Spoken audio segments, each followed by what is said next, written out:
Olá para você, tudo bem? Aqui é o pastor Paulo Rafael e eu estou aqui para fazer um bate-papo a respeito do tema que a gente está tendo nesse trimestre na lição da escola sabatina. Se para você esse termo, lição da escola sabatina, é estranho, procure saber mais no site cpb.com.br. Aliás, você tem acesso gratuito à lição da escola sabatina se você digitar CPB+. CPB é a sigla de Casa Publicadora Brasileira.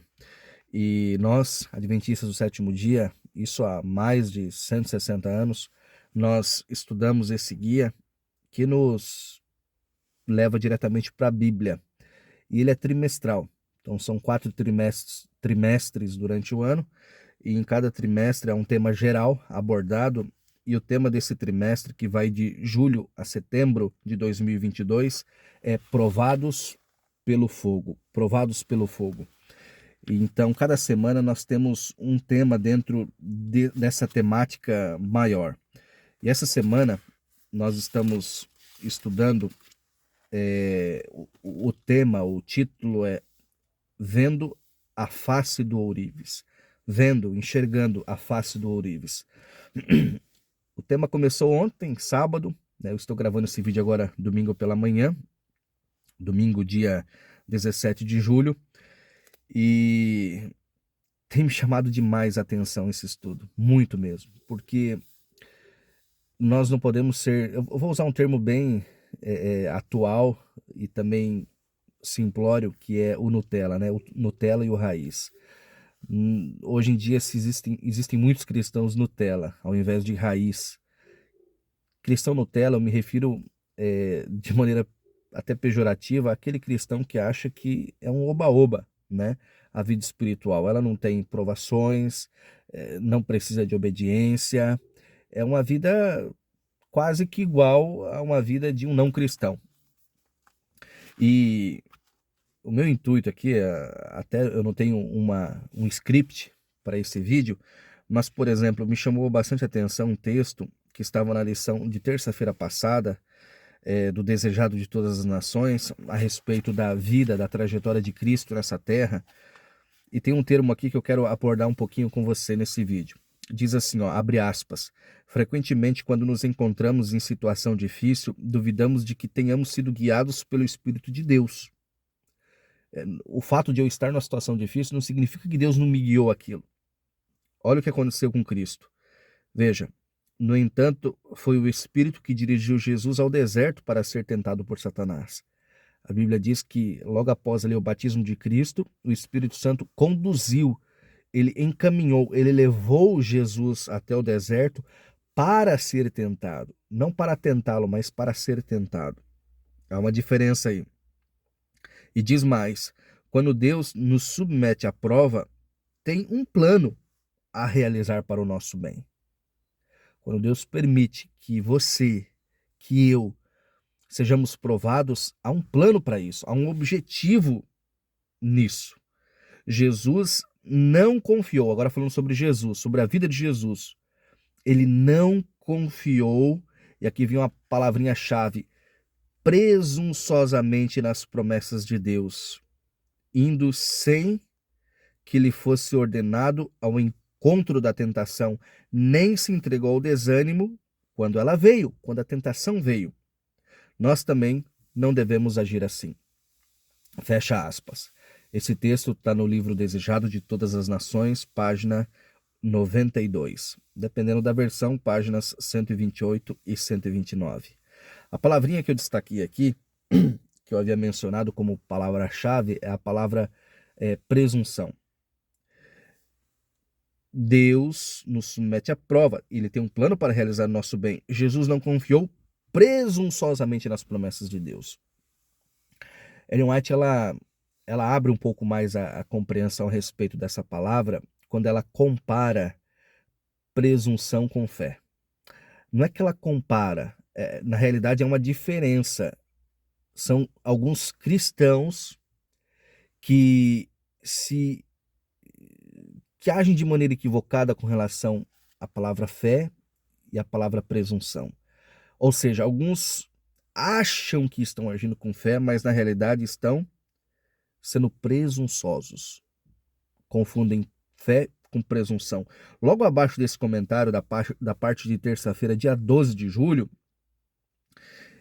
tem outra palavrinha aqui que também me chamou muita atenção, uma lição muito rica. Ela diz assim, ó: às vezes no crisol somos queimados em vez de purificados. Veja, a provação ela vai nos levar apenas a duas estradas, a dois caminhos. Ou ela vai nos fortalecer, ou ela vai realmente nos destruir. Não que ela vai nos destruir, mas a maneira como eu encaro ela, a maneira como eu enfrento, é o meu enfrentamento no momento da tentação, diante da tentação. Alguns sucumbem e alguns se fortalecem. Diz alguns ditados: é na hora do aperto que a gente sabe se o parafuso é bom. O ditado não é exatamente esse, mas a ideia é essa. É quando você aperta ali o parafuso que você vai saber se ele é bom mesmo, se ele é de boa qualidade, se o material, o metal ali é forte. É na hora do aperto, porque ele pode espanar, ele pode quebrar, ele pode se destruir. Há outro ditado que diz que mar calmo não forma bons marinheiros. É o mar agitado, e é uma grande realidade. E agora sim, fazendo uma ponte para a lição desta semana, eu só olhei a parte de sábado, ainda não olhei a parte de domingo, mas já me chamou a atenção aqui a história que é contada, né? M. Carmichael, aqui que ela leva um grupo, né, de crianças para visitar na Índia um ourives e mostrar o seu trabalho, e ali mostra a mistura, a composição, o que o ourives faz, né, para ir tornando cada vez mais puro o ouro ali diante do fogo. E diz que o grupo perguntou, curioso, né, curiosos, quando que o ourives sabe que o metal ali realmente está puro. E o ourives respondeu que é quando ele consegue ver a face, a sua face no ouro. É mais ou menos o que Deus faz conosco. O texto de 2 Coríntios, capítulo 3, verso 18, que é o nosso verso para memorizar, diz assim: e todos nós, com o rosto descoberto, contemplando a glória do Senhor, somos transformados de glória em glória na sua própria imagem, como pelo Senhor, que é o Espírito. Veja, esse texto ele nos mostra que nós somos transformados à medida que o contemplamos, transformados pela contemplação. Você é uma soma daquilo que você mais ama, daquilo que você mais passa tempo, daquilo que você mais contempla. Se nós passarmos tempo com Deus, nós seremos transformados à medida e à semelhança do caráter dele. É o que acontece no desenvolvimento das provações, ou melhor, nas provações. E aqui, na parte de comentários do Espírito e Profecia, eu destaquei também aqui algumas partes. Por exemplo, uma parte aqui pequena, uma porção menor aqui de um parágrafo, que a referência é Testemunhos para a Igreja, volume 3, páginas 450 e 451. Ellen White diz que o processo, a respeito do processo de purificação, o processo de refinamento que Deus permite que aconteça conosco, ela diz que esse processo é um processo muito difícil para o ser humano.